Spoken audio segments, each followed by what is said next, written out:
20 তারিখ থেকে আবার তাপমাত্রা আরও কিছুটা বৃদ্ধি পেতে পারে। আগামী 24 ঘন্টার আবহাওয়ার পূর্বাভাসে বলা হয়েছে সিলেট এবং চট্টগ্রাম বিভাগের 2-1 জায়গায় অস্থায়ীভাবে দমকা অথবা ঝড়ো হাওয়া সহ বৃষ্টি অথবা বজ্রসহ বৃষ্টি হতে পারে।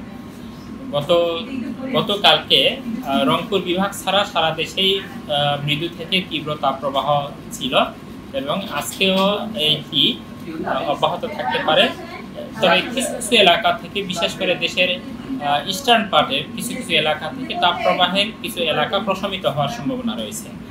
আর গতকালকে সর্বোচ্চ তাপমাত্রা রেকর্ড করা হয়েছে 40.6 ডিগ্রি সেলসিয়াস চুয়াডাঙ্গাতে, এবং এটি স্বাভাবিকের তুলনায় প্রায় 3 ডিগ্রি সেলসিয়াস তাপমাত্রা বেশি। অন্যদিকে ঢাকায় সর্বোচ্চ তাপমাত্রা রেকর্ড করা হয়েছে 38.4 ডিগ্রি সেলসিয়াস, এটিও স্বাভাবিকের তুলনায় প্রায় 5 ডিগ্রি সেলসিয়াস বেশি। আর এছাড়া আগামী 3 দিন বিশেষ করে উল্লেখযোগ্যভাবে তাপমাত্রা খুব একটা বাড়বে না। আমরা আশা করছি যে 20 তারিখ থেকে তাপমাত্রা আরও কিছুটা বৃদ্ধি পেতে পারে এবং সেক্ষেত্রে তাপপ্রবাহের যে এলাকা, সেই তাপপ্রবাহের এলাকাটা আরও বেড়ে যেতে পারে। আমরা ইতিমধ্যে তাপপ্রবাহের সতর্কবার্তা ইস্যু করেছি এবং এটি আরও কন্টিনিউ হতে পারে। তবে সবচেয়ে বড় কথা হচ্ছে যে এখন যে তাপপ্রবাহ চলছে এর সাথে যোগ হয়েছে ময়েশ্চার অর্থাৎ জলীয় বাষ্প।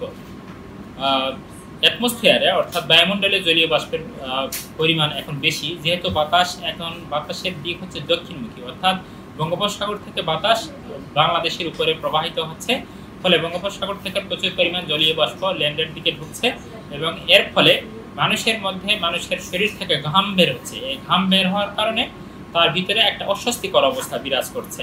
যদি তাপমাত্রা 40 ডিগ্রি বা 38 থেকে 40 ডিগ্রি সেলসিয়াসের মধ্যে থাকে বাস্তবে, তাহলে মানুষের কাছে মনে হচ্ছে যে তাপমাত্রা যেন 44 থেকে 45 ডিগ্রি তাপমাত্রা, এবং এই অবস্থা সহসাই একেবারে দূর হবে না। আমরা আশা করছি যে আগামী 72 ঘন্টা হয়তো বা তাপমাত্রা কিছুটা নিয়ন্ত্রণে থাকবে, তবুও মৃদু থেকে মাঝারি ধরনের তাপপ্রবাহ বয়ে যেতে পারে।